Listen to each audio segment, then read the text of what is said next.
The Meditations of the Emperor Marcus Aurelius Antoninus. A new rendering based on the foulest translation of 1742. By George W. Crystal. Book 1. 1. I learned from my grandfather Venus to use good manners and to put restraint on anger. 2. In the famous memory of my father, I had a pattern of modesty and manliness. 3. Of my mother I learned to be pious and generous, to keep myself not only from evil deeds, but even from evil thoughts, and to live with a simplicity which is far from customary among the rich. 4. I owe it to my great-grandfather that I did not attend public lectures and discussions, but had good and able teachers at home, and I owe him also the knowledge that for things of this nature a man should count no expense too great. 5. My tutor taught me not to favour either green or blue at the chariot races, nor in the contests of gladiators to be a supporter either of light or heavily armed. He taught me also to endure labour, not to need many things, to serve myself without troubling others, not to intermeddle in the affairs of others, and not easily to listen to slanders against them. 6. Of Diognetus I had the lesson not to busy myself about vain things, not to credit the great professions of such as profound to work wonders, or of sorcerers about their charms and their expelling of demons and the like, not to keep quails for fighting or divination, nor to run after such things, to suffer freedom of speech in others, and to apply myself heartily to philosophy. Him also I must thank for my hearing first Bacchius, then Tandasius, and Marcianus, that I wrote dialogues in my youth, and took a liking to the philosopher's palate and skins, and to the other things which by the Grecian discipline belong to that profession. 7. To Rusticus I owe my first apprehensions that my nature needed reform and cure, and that I did not fall into the ambition of the common sophists, either by composing speculative writings or by declaiming harangues of exhortation in public. Further, that I never strove to be admired by ostentation of great patience in an ascetic life, or by display of activity and application, that I gave over the study of rhetoric, poetry, and the graces of language, and that I did not pace my house in my senatorial robes or practice any similar affectation. I observed also the simplicity of style in his letters, particularly in that which he wrote to my mother from Sinuessa. I learned from him to be easily appeased and to be readily reconciled with those who had displeased me or given cause of offence, so soon as they inclined to make their peace, to read with care, not to rest satisfied with a slight and superficial knowledge, nor quickly to assent to great talkers. I have him to thank that I met with the discourses of Epictetus, which he furnished me from his own library. 8.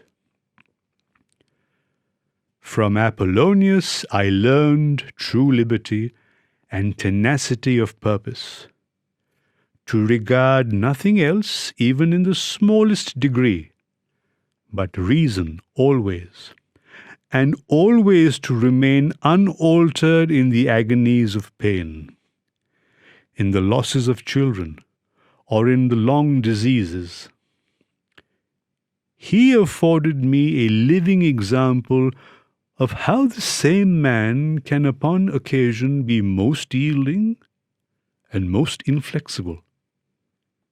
He was patient in exposition, and, as might well be seen, esteemed his fine skill and ability in teaching others the principles of philosophy as the least of his endowments. It was from him that I learned how to receive from friends what are thought favors, without seeming humbled by the giver or insensible to the gift. 9. Sextus was my pattern of a benign temper, and his family the model of a household governed by true paternal affection and a steadfast purpose of living according to nature. Here I could learn to be grave without affectation, to observe sagaciously the several dispositions and inclinations of my friends, to tolerate the ignorant and those who follow current opinions without examination. His conversation showed how a man may accommodate himself to all men and to all companies. For though companionship with him was sweeter and more pleasing than any sort of flattery, yet he was at the same time highly respected and reverenced. No man was ever more happy than he in comprehending, finding out, and arranging in exact order the great maxims necessary for the conduct of life. His example taught me to suppress even the least appearance of anger or any other passion, but still, with all this perfect tranquillity, to possess the tenderest and most affectionate heart, to be apt to approve others, yet without noise, to have much learning and little ostentation. 10. I learned from Alexander the grammarian to avoid censuring others, to refrain from flouting them for a barbarism, solecism, or any false pronunciation. Rather, I was dexterously to pronounce the words rightly in my answer, confining approval or objection to the matter itself, and avoiding discussion of the expression, or to use some other form of courteous suggestion. 11. Fronto made me sensible how much of envy, deceit, and hypocrisy surrounds princes, and that generally those whom we account nobly born have somehow less natural affection. 12. I learned from Alexander the Platonist, not often nor without great necessity, to say or write to any man in a letter, that I am not at leisure, nor thus, under pretext of urgent affairs, to make a practice of excusing myself from the duties which, according to our various ties, we owe to those with whom we live. 13. Of Catullus I learnt not to condemn any friend's expostulation, even though it were unjust, but to try to recall him to his former disposition, to stint no praise in speaking of my masters, as is recounted of Domitius and Athenodorus, and to love my children with true affection. 14. Of Severus, my brother, I learned to love my kinsmen, to love truth, to love justice. Through him I came to know Thrasea, Helvidius, Cato, Dion, and Brutus. He gave me my first conception of a commonwealth founded upon equitable laws and administered with equality of right, and of a monarchy whose chief concern is the freedom of its subjects. Of him I learned likewise a constant and harmonious devotion to philosophy, to be ready to do good, to be generous with all my heart. He taught me to be of good hope and trustful of the affection of my friends. I observed in him candour in declaring what he condemned in the conduct of others, and so frank and open was his behaviour that his friends might easily see without the trouble of conjecture what he liked or disliked. 15. The counsels of Maximus taught me to command myself, to judge clearly, to be of good courage in sickness and other misfortunes, to be moderate, gentle, yet serious in disposition, and to accomplish my appointed task without repining. All men believed that he spoke as he thought, and whatever he did, they knew it was done with good intent. I never found him surprised or astonished at anything. He was never in a hurry, never shrank from his purpose, was never at a loss or dejected. He was no facile smiler, but neither was he passionate or suspicious. He was ready to do good, to forgive, and to speak the truth, and gave the impression of unperverted rectitude rather than of a reformed character. No man could ever think himself despised by Maximus, and no one ever ventured to think himself his superior. He also had a good gift of humour. 16. I learned from my father gentleness, and undeviating constancy in judgments formed after due reflection, not to be puffed up with glory as men understand it, to be laborious and assiduous. He taught me to give ready hearing to any man who offered anything tending to the common good, to mete out impartial justice to everyone, to apprehend rightly when severity and when clemency should be used, to abstain from all impure lusts, and to use humanity towards all men.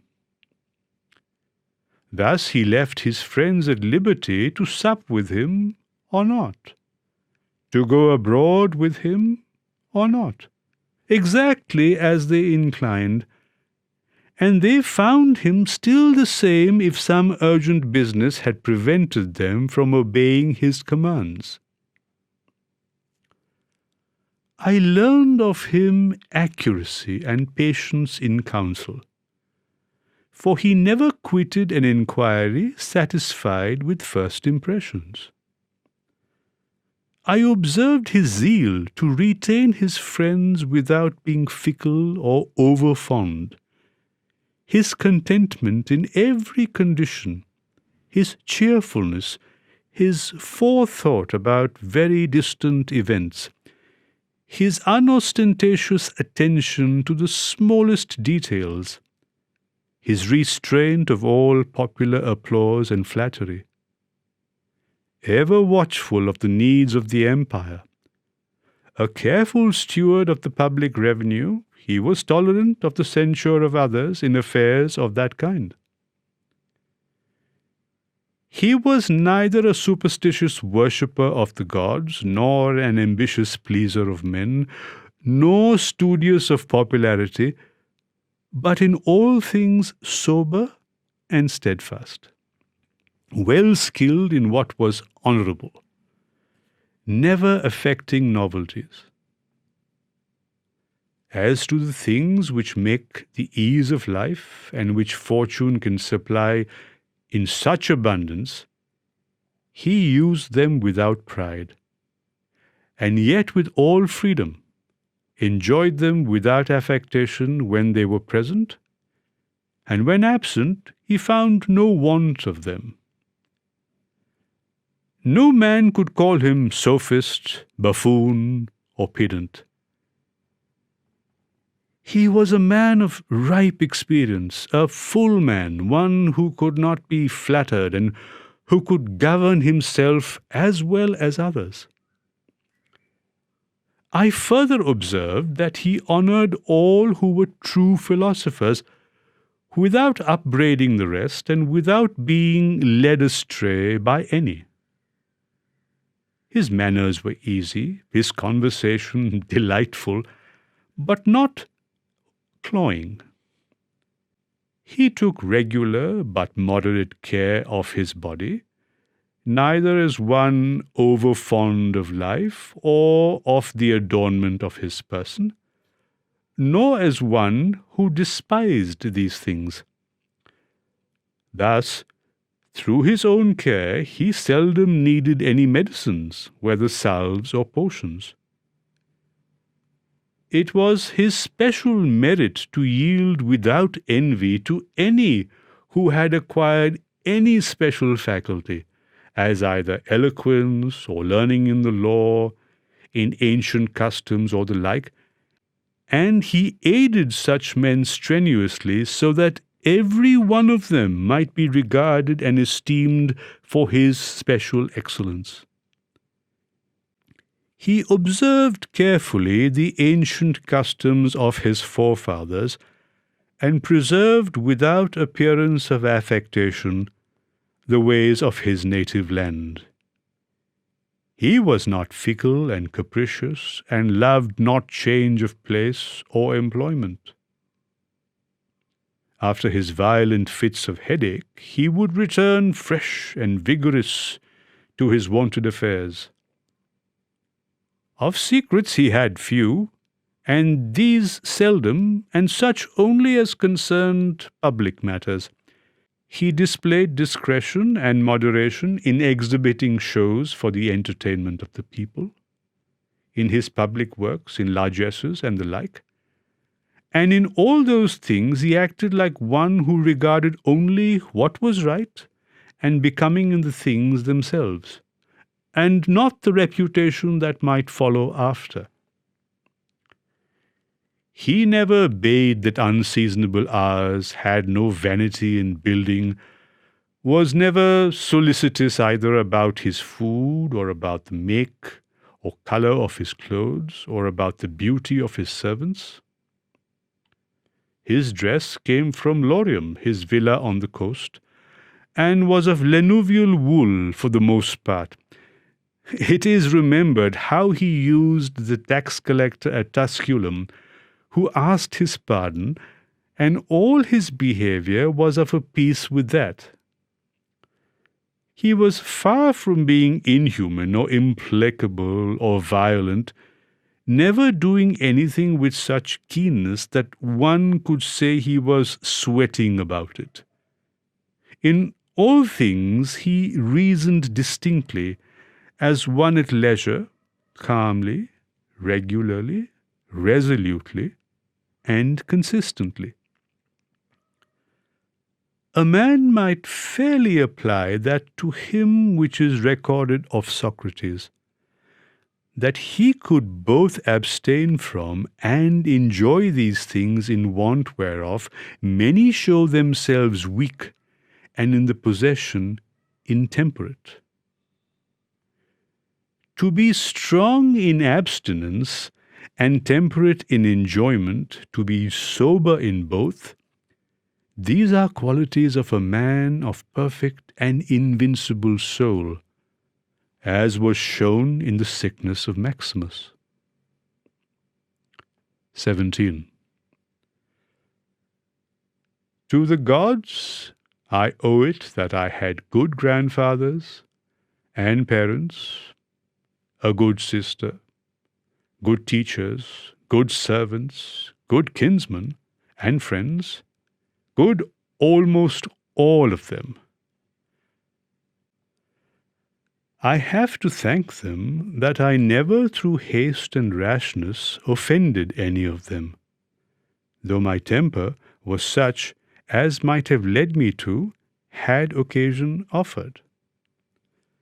But by thy goodness no such concurrence of circumstances happened as could discover my weakness.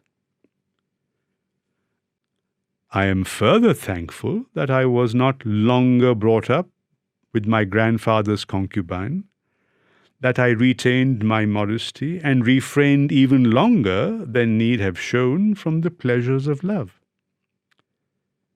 Through the gods it is due that I lived under the government of such a prince and father as could take from me all vain glory and convince me that it was not impossible for a prince to live in a court without guards, gorgeous robes, torches, statues, or such pieces of state and magnificence, but that he may reduce himself almost to the state of a private man, and yet not become more mean or remiss in those public affairs wherein power and authority are requisite. I thank the gods that I have such a brother as by his disposition might stir me to take care of myself, while at the same time he delighted me by his respect and love. I thank them that my children neither wanted good natural dispositions, nor were deformed in body. I owe it to their good guidance that I made no greater progress in rhetoric and poetry, and in other studies which might have engrossed my mind had I found myself successful in them. By the gods' grace I forestalled the wishes of those by whom I was brought up, in promoting them to the dignities they seemed most to desire, and I did not put them off with the hope that since they were but young, I would do it hereafter.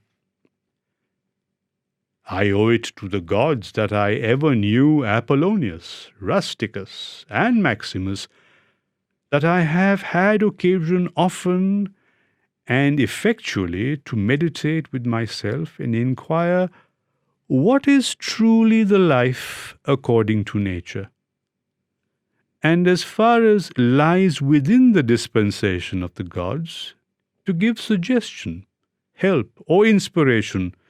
There is nothing to prevent my having already realized that life. I have fallen short of it by my own fault, and because I gave no heed to the inward monitions and almost direct instructions of the gods, to whom be thanks that my body hath so long endured the stress of such a life as I have led. By their goodness I never had to do with either Benedicta or Theodotus, and afterwards, when I fell into some foolish passions, I was soon cured. I give thanks that having often been displeased with Rusticus, I never did anything to him which afterwards I might have had occasion to repent. that though my mother was destined to die young, she lived with me all her latter years, that as often as I inclined to succour any who were either poor or had fallen into some distress, I was never answered that there was not ready money enough to do it, and that I myself never had need of the like succour from another. I must be grateful, too, that I have such a wife, so obedient, so loving, so ingenuous, that I had choice of fit and able men to whom I might commit the education of my children. I have received divine aids in dreams, as in particular, how I might stay my spitting of blood and cure my vertigo, which good fortune happily fell to me at Caeta. The gods watched over me also when I first applied myself to philosophy. For I fell not into the hands of any sophist, nor sat poring over many volumes, nor devoted myself to solving syllogisms or stargazing. That all these things should so happily fall out there was great need both for the help of fortune and for the aid of the gods. In the country of the Quadi, by the Granua. End of the first book.